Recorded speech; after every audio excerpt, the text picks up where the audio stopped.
Alam nyo, ang dami na namang katangahan, no, ng mga pinagagawa itong mga trolls, mga bayarang vlogger, no, ni Bangag. Kung ano-ano na mga fake news ang pinapakalat nila tungkol doon sa nag-viral nga na video ng isang UN ang tawag ito, human rights advocates, no, yung Hapon. At sinasabi nga na dapat itong CPRD sa edad ng 81 ay palayain na yan. Dapat daw inaano na ng ICC yan, no? Kasi nga ho, matanda na nga naman. At ang pinakakalat ngayon ng mga trolls, ng mga bayarang vloggers, ay AI daw yon, yung Hapon na nagsalita na yon. Hindi raw totoo yun. Ano raw pakialam ng Japan sa kay Digong? Bakit? Tropa pa sila? Yun ang mga yun ang mga nakikita ko mga post tsaka comments sa TikTok may video pa ako na sinasabi, mga didilis daw, naniwala naman doon sa kumakalat ang video na AI naman, na hindi naman talaga totoo na nasalita yung Haponin, kundi AI lang daw yun. Ngayon ho, mga kababayan, ito na nga ho. No, Siyempre, para patunayan talaga na hindi AI, gumawa ho ng paraan ng SMNI na makapanayam ho nila itong si Mr. Kinichi. Hindi ko sure yung kanyang pangalan, basta parang ganon. No, gumawa sila ng paraan, no, para ho patunayan talaga na hindi AI yon. At sinasabi nga ho ng mga kababayan natin, actually kahit kasi Attorney Panelo, yung abogado ni BP Sara, sinasabi na malaking tulong daw niya yung naging pahayag nung Hapon na yon, no, para mapalaya si Digong. Baka naman si Bangag ngangak-ngak, lalo na itong si Trinity, na siya talaga ang may kagustuhan na makulo si Digong. Siyempre, ang mga dilawan, si Diliba, kasi gusto nga ho talaga nila makaganti. Ang gusto talaga nila, mabulok na dyan sa ICC CPRRD. No, sabi nga, hanggang kamatayan dapat dyan daw, no? Dyan na raw mamatay si Digong, sabi nila. Actually, ano naman yun, tanggap na ng pamilya, tanggap na ng mga anak, no? Ni Bibi Sara, ni Mayor Baste, ni Kumpulo. Tanggap na nila yan, dyan na talaga maano si Tatay Digong. No? Pero siyempre, may paraan talaga, gumagawa ho ng paraan ang Panginoon. Basta naniniwala tayo na kasi nasa panig talaga ng katotohanan si Tatay Digong. Lahat ng mga ebidensya nila ay gawa-gawa, kagaya lamang ng ginagawa ng pag-impeach kay BP Sara na yung kanilang mga ebidensya wala ka substance. Kumbaga maangalap pa sila ng ebidensya. Kagaya rin nung nangyari kay Tatay Digong, di ba? No, nakakulong na si PRRD pero nakakalap pa sila ng ebidensya. So pare-pareho ang paraan nila, no? Ang importante sa kanila, makulong muna, makasuhan muna, pero wala pang ebidensya. Ganun ang gusto nila kaya itong mga kupal na yan, yung mga hinayupak na yan, mga kababayan, kakarmahin din ho yan. Hindi man ngayon, darating din ho yan. Malapit na kasi wala ho traffic sa kanilang karma. Ito na ho, no, itong Hapon na ito, no. Dahil nga sinikap talaga ng SMNI na makapanayam itong Hapon na ito para patunayan talaga na hindi AI generated. Yung video na kumalat at nag-viral talaga, nag-usap-usapan talaga yon doon sa kanyang naging pahayag tungkol kay former President Duterte. Meron pa nga akong nakitang post na ewan ko kung kasama yun sa sinabi ng Hapon na gusto nila kunin si PRD dalhin sa Japan at doon ipagamot. At marami daw mga Pilipino sa Japan na ayaw nang umuwi dahil nga sa nangyari hong kabulastugan, no, nakawan, kung ano-ano pang mga dito sa Pilipinas. Kahit nga sa ibang, hindi lang sa Japan, kahit sa ibang bansa, ganun sinasabi ng mga kababayan natin, ayaw na namin umuwi sa Pilipinas hanggat yan pa rin ang presidente. Wala namang ginagawa hindi naman natutulungan ang mga ordinaryong Pilipino. Puro nila sila impeachment. Nakakalimutan nila yung talagang totoong problema, totoong nangyayari sa bansa natin, yung korupsyon, yung pagmahal ng bilihin, yung pagtaas ng langis, di ba? Wala Nakapokus na sila sa tawag ito, pag-impeach kay VP Sara. Kasi yun talaga ang gusto niya mangyari, ma-impeach si Sara para sa 2028, wala na daw silang kalaban. Eh, marami pa namang Duterte na pwedeng tumakbo. Andiyan si Pulong, andiyan si Baste, di ba? Kung hindi man makatakbo yung dalawang magkapatid pa na yan, kung gawan nila ng kaso, eh, meron pang iba tayong mga pwedeng ilaban, di ba? Kaya wala silang magagawa. Sila kasi wala silang pambato, mga kababayan, sa totoo lang. Wala silang pambato kasi alam nila na malakas talaga si VP Sara eh. Kaya pilit nilang ginagawa ng paraan na itong si VP Sara ay ma-impeach. Kahit na ang kanilang mga ebidensya ay walang kasubstance-substance. Gaya na lamang ng pagpapakulong nila kay PRD dyan sa ICC, no, na talaga obvious na itong mga kupal na ano ng o mga judges dyan sa ICCA obvious na binayaran then di umano. Diba sabi nga ng 18 Marines, diba? Ang ginamit na pondo daw sa pera sa pag ano kay ano tatay di ko galing sa nakaw yung galing di umano sa pondo ng ano ng flood control. Yun naman talaga ang totoong problema eh. Kaya nga gusto nila talagang ma-impeach si Sara kasi once si Sara nakatakbo at nanalo, eh sigurado nang mananalo, eh may kalalagan talaga sila mga kababayan. Siguradong lahat sila ay makukulong.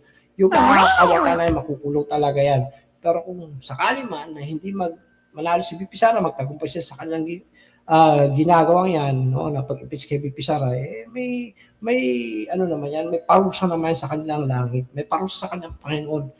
Napaparating na yan yung karma na tinatawag. Sabi ni BP Sara, ang gaba, dili magsaba. Alright? So ngayon mga kababayan, bago natin pagpatuloy itong video na papanoorin natin, ako ay humihingi sa inyo ng suporta dito sa aking YouTube channel, Balita ni Kuya Rans TV. Paki-like naman subscribe and click the notification bell para lagi update sa mga video na in-upload ko. Ito na panoorin na natin to.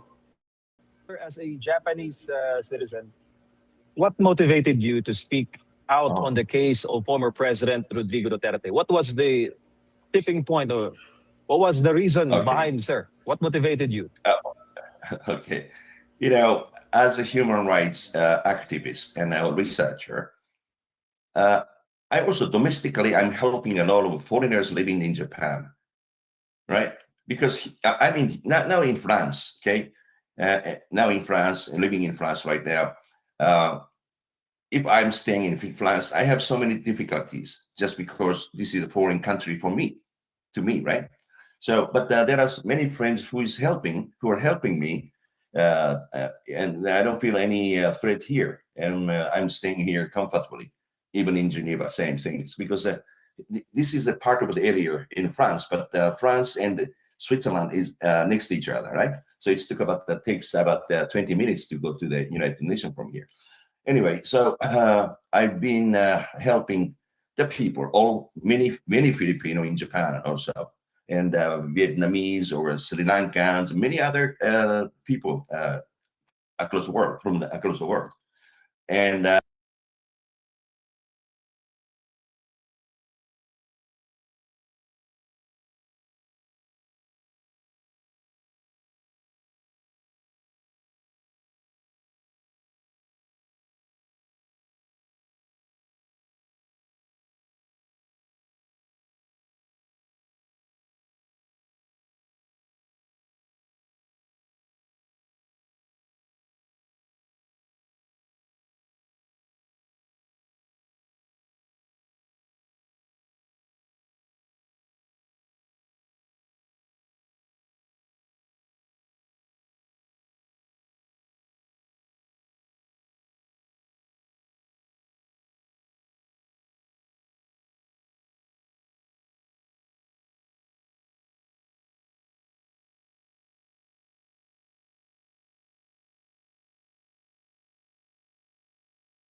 that's one of the reason.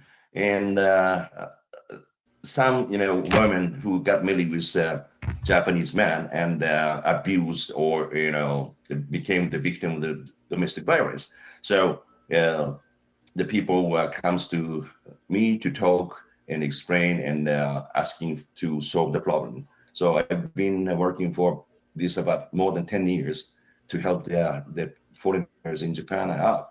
So that's one of the things. And some of the Filipino who used to be the victim of the domestic violence brought my attention, and I start listening to your heart and their group of people, and then finally I decided to talk, because the President Duterte is really admired by the Filipino majority of the Filipino people, and this injustice, I cannot take this injustice of the person, and especially over 80 years old.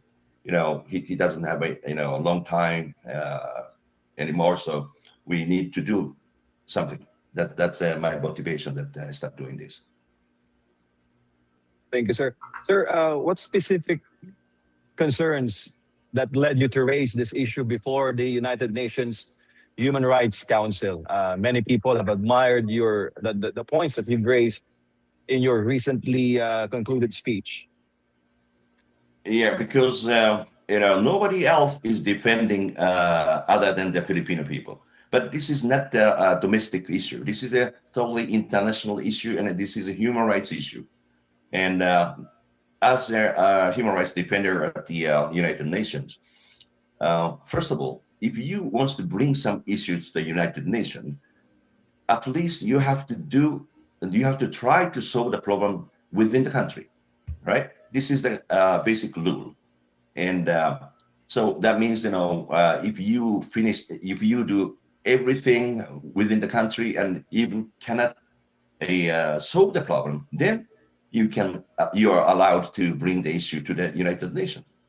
So this is a basic rule of the United Nations. So if you are not doing properly within that Filipino judicial system, then it is violating to use the international body like ICC or Interpol, United Nations. So I found this problem is not discussed within the Philippines and then directly brought it to the Interpol or ICC. So this is totally injustice, so which I cannot accept. That's the reason I brought it to the United Nations. Sir, specifically, you've mentioned concerns about Philippine sovereignty in your speech Yes. at the UN. How exactly do you believe that the Philippine sovereignty was not upheld in the case of the former President Duterte?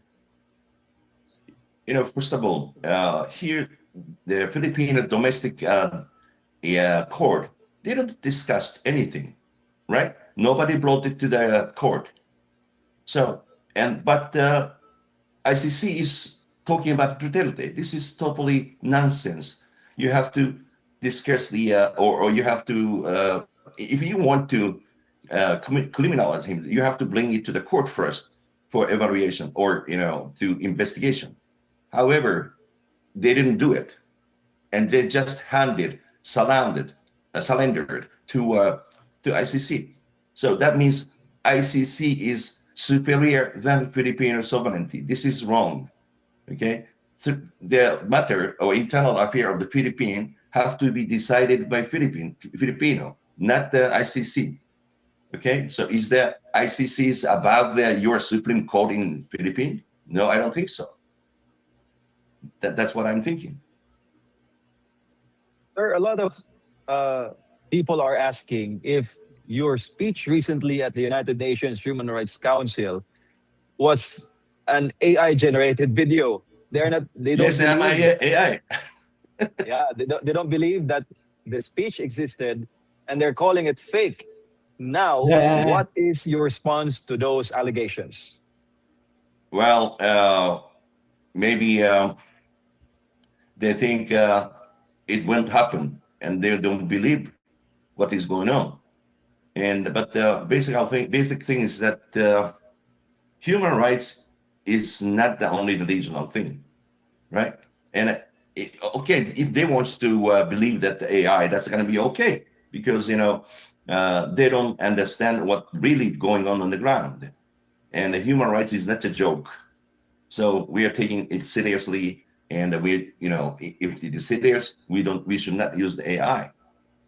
So I'm just laughing, because there is no other choice for them to say AI, because maybe I'm the big obstacle for them to the people of the anti-totality group. So Sir, it's how would you, very amusing, very amusing. Yeah.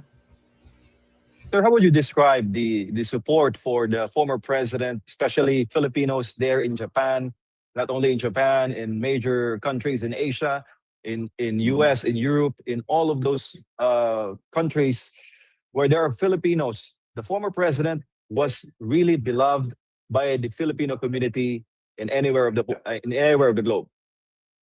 Yeah. I have a very good impression when the President Duterte met our emperor in Japan, and he behaved very good, and Japanese people really appreciate it. Okay, and what he does, I found majority. Even I searched on the internet about the approval the rate of the Duterte is very overwhelmingly high compared to the current administration. So this is a public voice, or so I think I need to support. I thought I need to support the people in Philippines. That's what it is, and also many. Alam niyo, ganyan talaga si Pangulong Duterte. Talagang marunong siyang makiano sa mga ibang leaders, no, nung panahon niya. No, basta siya hindi lang siya minamaliit. Oo, di ba? Nakita naman natin mga kababayan, kung paano siya nakisama sa ibang mga leaders ng bansa like Xi Jinping, di ba? Naging ah, ano pa sila, naging close friend pa sila. Yun na nga, nagregalo ng tulay yung Bukana Bridge, di ba? Ganyan kasi pag ang leader marunong makisama, hindi kagaya ng leader natin ngayon, na, wala namang alam sa pakikisama. Di ba? Pag ganyan ang leader, kagaya ang sinasabi ni Sunichi Fujiki, ng panahon daw na dumalaw yata si PRRD sa kanila, ang laki ang pinakitang respeto sa kanilang emperor, no? Kaya talagang hinangaan din si PRRD, at kaya gano'n din ang respeto niya kay PRRD, kaya hinangaan niya rin si PRRD. Basta bahala na kayo kung tama yung sinasabi ko. Alright, so ito, tuloy natin ito mga kababayan, itong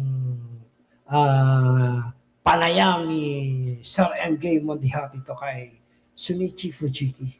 Filipinos living in Japan now saying that I fear to go back to Philippines, although I feel very bad, but it becomes very dangerous, and the people are killed in the street, and we cannot work in the night, work around the street on the night, while the President Duterte was in office.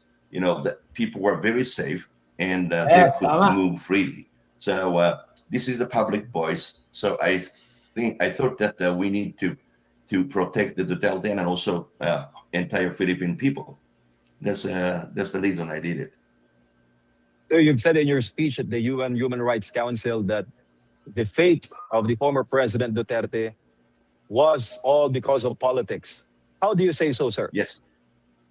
Yes, that's all politics, because the current administration was the one who handed the President Duterte to the ICC. Means current administration authorized to arrest him and deport him or extradite him to ICC. That's what it is. Sir, if your appeal to the ICC through the UN Human Rights Council will not be acted upon, what will be your next steps? Actually, I was thinking to hold a kind of conference within the Japanese society, first of all, to have kind of to support, or this is injustice. So not support the Duterte or not supporting the Duterte. It's nothing to do with the support, but this is injustice. So we have to counter with the injustice. So I was thinking to have a conference in Tokyo, or Congress building, gathering with the Filipino people, Filipino society, or group of people in Tokyo. What is your message to the Filipino people that are Message to watching, Philippine people. that is Yeah. watching closely the issues Okay. hounding the former president in the International Criminal Court? Okay, so the people in the Philippines and Filipino society and abroad, please stay strong and unite each other, because your voice is most important things, and Yes. maybe we can change the narrative which was manipulated by certain power. So we need to stay strong, and I commit to do whatever I can do for you, your people.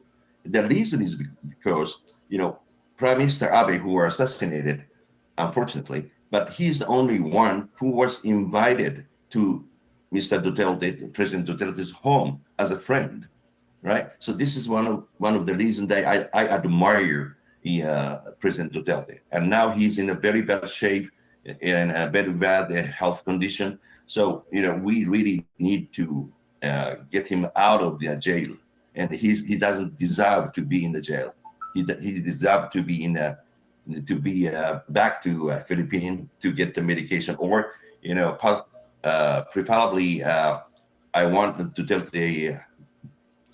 take to Japan. Yun, di ba? Gusto niya na madala si Duterte sa Japan para doon ipagamot. Ayan, napakaganda na sinabi nito ni Shinichi Fujiki. Hindi ito AI ha, totoo ito. Ha? Baka mamaya sabihin na naman ng mga trolls naku, gawa-gawa lang yan, pati yan si MJ, trolls din yan. Ito, napakaganda na sinabi niya, no? At napagkakaintindi ko, isa rin siya sa mga naimbitahan noon ni Pangulong Duterte sa bahay niya. Totoo. Tama ba? Pagkakaintindi ko, pasensya na kayo, hindi naman ako ganun kagaling mag-English eh. Pilit ko lang iniintindi yung sinasabi niya. Yun ang pagkakaintindi ko. Correct me if I'm wrong. Comment lang kayo dyan ha. Sana nga ho talaga makatulong itong si Mr. Shinichi Fujiki, no, sa na mapalaya si Tatay Digong. Sana marami hong mga kagaya niya na mga na magbigay rin ng kanilang komento, no, yung mga human rights advocates sa ibang lahi, kasi pag dito tayo umasa, wala ho talaga tayong maasahan dyan. Sana may ibang mga lahi rin na human rights advocates na magbigay ng komento, no, at sana ganun din sa kanyang opinion, no, na dapat talaga palayain si Pangulong Duterte, balik na sa Pilipinas, or dalhin sa Japan at doon ipagamot nga ho. Yun ang sinabi nito si Mr. Shinichi Fujiki. Buti pa nga ho, ibang lahi, no, may malasakit talaga kay Tatay Digong. Hindi kagaya ng ating sa bagay. Ayaw nila talaga kay Digong kasi nga ho, balakid sa lalamunan nila. At gusto talaga nila makaganti kay Digong. Pero yung mga gustong gumanti kay Digong, wala namang kasalanan si Digong. Sila lang kumuha ng kasalanan. Kaya sila rin yung kakarma yung balang araw. To get the medication in Japan so that he will be safe. That's my take, and that's a message to the Filipino people. With that, sir, thank you so much for your time, and God bless. You're welcome. Thank you for having me. Okay. So ayan, no, narinig natin, no, si Mr. Shinichi, no, sa kanyang naging panayam, no, from MJ Mondejar ng SMNI. At salamat din siyempre sa SMNI. Alam niyo, sa totoo lang, napakalaking tulong ko talaga nito SMNI sa ating mga kasi hindi sila bias, para patunayan na hindi talaga AI itong si Mr. Shinichi, yung viral na video kahapon, sikap talaga nila na makapanayam ito si Mr. Shinichi para patunayan talaga na hindi AI, hindi trolls, kundi totoo talaga. Kaya hindi kagaya ng pinapakalat ng mga viral vloggers, ng mga trolls na ano daw yun, fake videos yan yun, AI yan yun, yun mga sinasabi nila eh. Nagkalat nga ho yung mga komento nila dyan tungkol dyan sa video na yan. Pero ayun na nga ho, pinahiya sila ng video ito. Okay, palalangin lang ho natin mga kababayan. Sana ho, yung mga nangyayari ngayon, malagpasan talaga ni Tatay Digo, makauwi si Tatay Digo sa Pilipinas at muli niya makapili ang kanyang pamilya. No? Wala akong imposible sa Panginoon. No? Wala akong imposible sa Kanya. Talagang kapag marami nga, sabi nga, pag marami ang nananalangin, ipagkakaloob ho yan ng Panginoon.